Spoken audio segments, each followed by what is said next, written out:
DMs and players, how do you deal with main character syndrome? Let us know down in the comments below.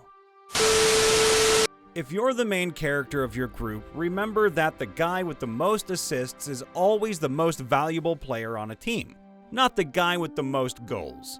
Pay attention to what the other players want and what their characters can do, and use your central role to pass the spotlight to them when it enhances the game.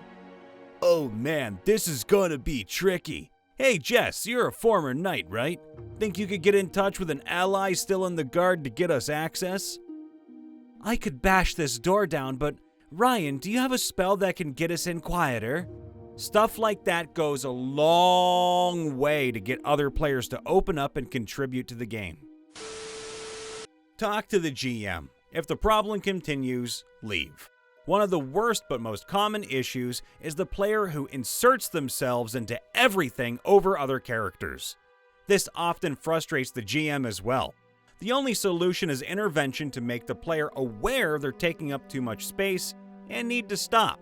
If they won't acknowledge the problem and the table won't remove them, it's best to just leave. Actually happened to me. My character ended up linked to an important NPC and was gifted a powerful weapon. I was playing a blood hunter who was pretty useless outside of combat, especially during exploration. Now, if you want a main character, make sure there are situations they can't handle alone and need the party's help. Also include parts of the story where another PC is linked to the plot. Luke Skywalker might be the main character, but the whole team is needed at the end. I currently have 3 PCs. 1 with a detailed backstory, and 2 who piggyback off his. I struggled at first not to focus too much on the main PC. I managed this by making the main PC's goals blocked by things specific to the other PCs. For example, the campaign's goal is to find the main PC's kid, but the important info is held by the Thieves Guild that another PC left on bad terms. I create encounters, combat or social, that help other characters shine. The main character can't do everything or have the social skills or connections to save the day every time. Focus on the unique aspects of the other characters. Incorporate these traits into your prep to make them relevant or the focal point of the session. I'm currently in a campaign like this. My wife and I are PCs in a friend's homebrew campaign, with the DM's son as the third player. Our backstories are intricately tied. My wife plays a Tabaxi artificer, and I play a Warforged barbarian. We took inspiration from Full Metal Alchemist. My character's body was constructed by my wife's character to house his soul, until we find something like a Philosopher's Stone to restore his natural body. Our DM, a longtime friend of my wife, has inadvertently made her the main character. She hates that the story revolves around her so much. I've tried to lead the party, but nothing moves forward until she acts or speaks. We're considering taking a break from the campaign unless the DM realizes what's happening. I've had whole 3-hour games where I haven't been able to get a word in. Some players just seem to forget that they are in a group game, which is much more fun when you remember to be inclusive of the other players. It needs to be handled by the DM, honestly. As a player, I don't want to have to fight other people for the space to say the things I want my character to say. The DM can use their position to put the focus on the players who are getting left out, or talk to the problem player if it's a constant issue. I feel like this happens to a lot of people who play D&D. In my group, that person is my best friend. He's much more invested in the world and NPCs than any of us. When we first started playing, it was a problem, but he quickly worked on it. Now he shares the spotlight equally with others who want it. He encourages other PCs to do the things that they're good at, even if he could do them himself. He also plays more support-oriented characters, but that's a personal preference. Overall, he's a great example of how you can be a main character, which doesn't really exist in D&D, and still have fun without overshadowing your party. Also, just to piggyback, I think everybody should be equally invested because otherwise, what's the point of even being there? I'm dealing with this right now. It's painfully obvious that 2 of the 4 players are main characters. and the other two are supporting. Conflicts with the GM's style and rule interpretations have made me check out during most sessions. Sometimes I enjoy the game, but something always pops up making me question why I'm playing. I almost feel like the weird one because the things I find problematic are fully supported by the rest of the group. In the first 5th edition game I played, the DM clearly favored one player more than the rest. That player's backstory came before everyone else's, and their character got cool dreams and special moments. The DM also favored another player's character second, giving him cool weapons because his backstory was tied to the big bad evil guys. Honestly, I don't mind because both favored players were super chill, and I'm still in contact with them. My character ended up as comedic relief and a love interest for one of them, which I enjoyed. I liked stepping aside during their big arcs. My character had a small arc, then a slightly bigger one later, so I didn't feel unfairly treated. But since the DM openly admitted having a favorite character, I knew halfway through the campaign that one was more important than the rest. I accidentally became the MC in my first campaign. I had the most in-depth backstory, was the most willing to roleplay, and I played a bard, so I was often in the spotlight. We were all new players, and I worried that things would get awkward if nobody roleplayed, so I went all in. My character was a gag, with an unnecessarily convoluted backstory. I found that pulling other players into my shenanigans actually encouraged them to roleplay more. As a balance, I didn't really understand combat, so I was pretty useless and relied on allies to drag me out of fights. I've been that player a few times, but never intentionally, and I try to avoid it. I'm currently playing a bard who serves as the party's face and mouthpiece, but I'm often the only one making decisions or presenting options. The other players are having fun, but are very passive. They rarely speak up unless addressed, and don't take action unless everyone agrees. If I don't make decisions, we go nowhere. I'm aware of this and try not to be the main character. I spotlight other PCs, ask their advice, and gently direct them when their skills are useful, like encouraging the rogue to use stealth. I made my character a bit of a coward in fights, playing support so others can be heroic. As an experienced player and DM, I try to know what to do and not do. But I imagine in less experienced groups, one player could steamroll others, turning it into a main character game. A little. This wasn't D&D, but Dark Heresy. One player was the ship's captain and gradually became the main character. Narratively, it made sense, but I started feeling my in-game opinions were being dismissed. Now, what surprises me from posts here is how many don't know how to handle this.